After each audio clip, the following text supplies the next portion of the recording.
Okay, so in this video I'll just be discussing inverse functions.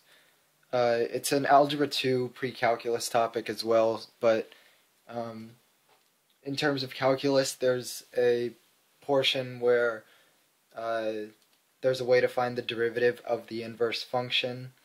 So this video may be just a review to some people, and towards the latter end of the video is when I'll actually go into the finding the derivative of the inverse function.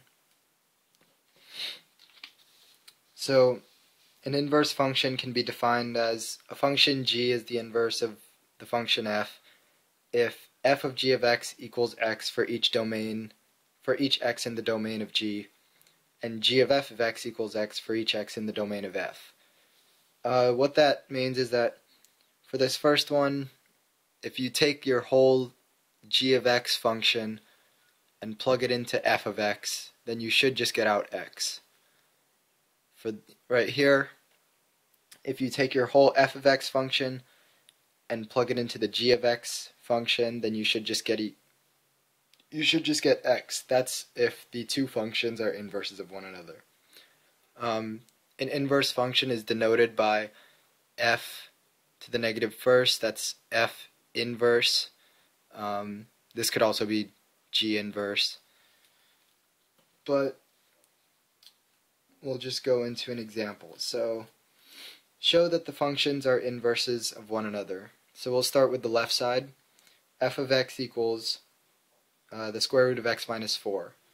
The basic approach I have for inverse functions is first I just replace my f of x with a y, and then I switch my x and my y,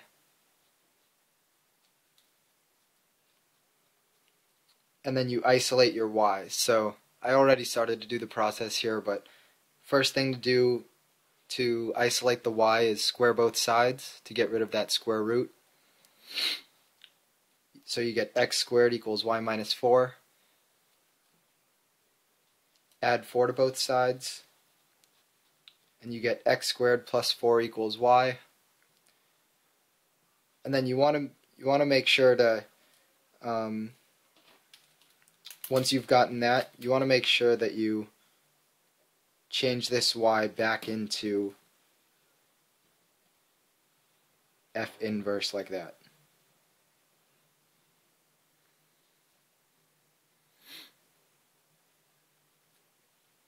So now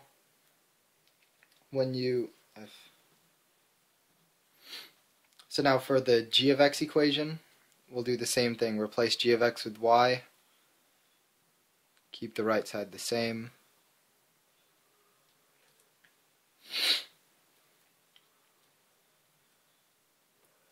And then subtract 4 from both sides. Swap the x and the y. Now subtract 4 from both sides. Take the square root. You get square root of x minus 4 equals g inverse. And as you can see, the two are inverses of each other because f of x is equal to the inverse of g, and g of x is equal to the inverse of f.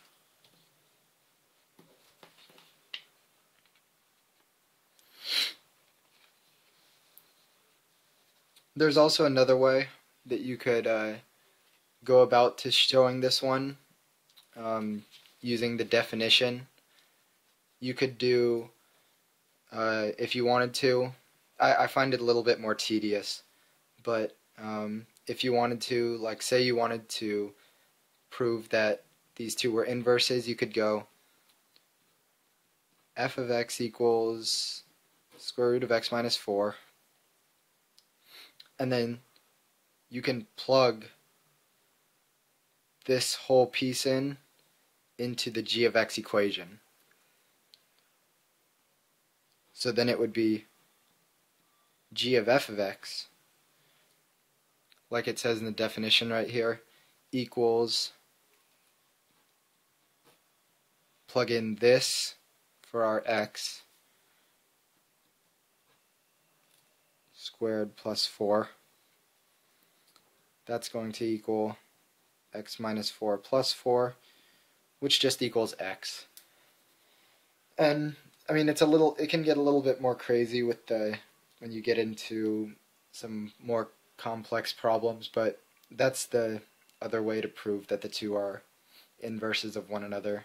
That's probably the more straightforward way, just because that's the definition of an inverse, is through that process.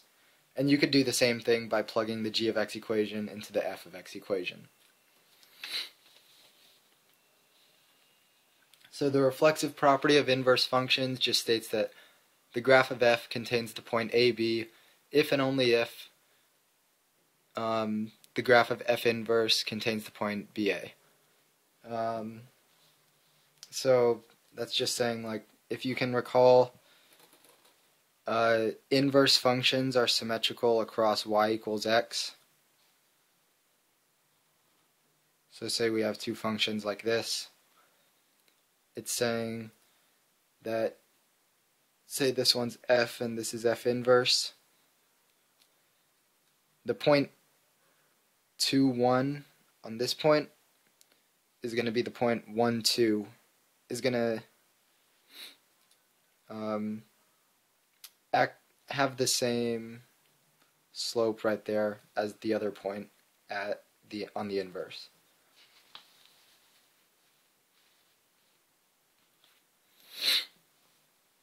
Existence of an inverse function. There's two rules that it has to follow.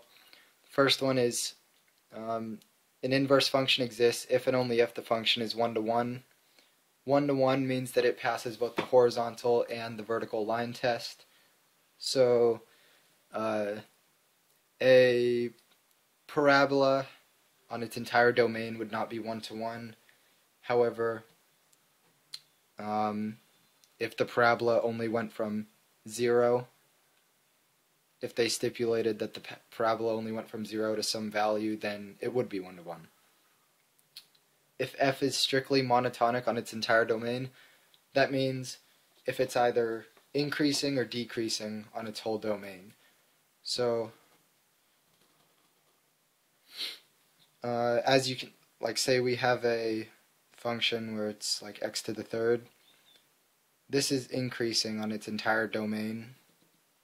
Its slope is always, the sign of the derivative is always going to be positive, and that's what strictly monotonic means.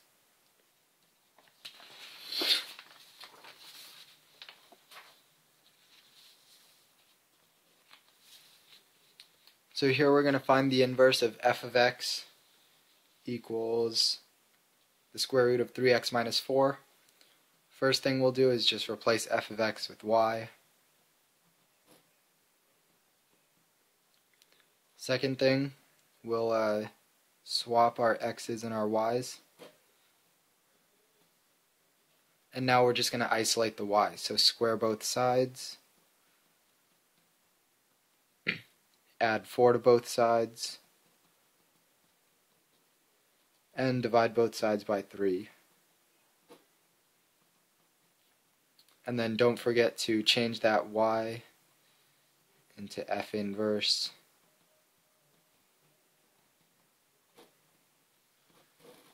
And there's our inverse function.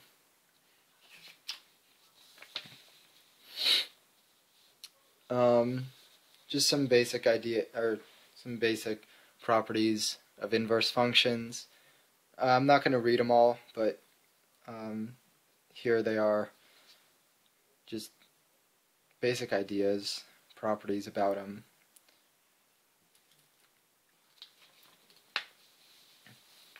Okay, so the derivative of an inverse function. So let f be differentiable on an interval. If g is the inverse of f, then g is differentiable for any x for which f prime of g of x does not equal 0. Moreover, this is the equation to find the derivative of an inverse function. As it says in this description, g is the inverse of f, and so when you've got g prime of x, that's saying the derivative of the inverse. Here's an example, and it's asking to find, this is the given information, and it's asking find f inverse prime of A. So the first thing we're going to do is we're going to plug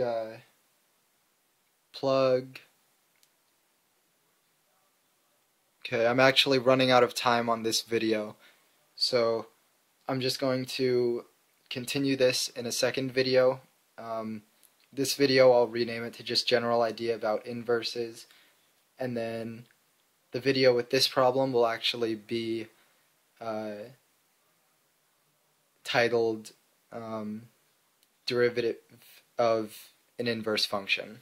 So just look for that one. I'll put the link to it underneath this video as well.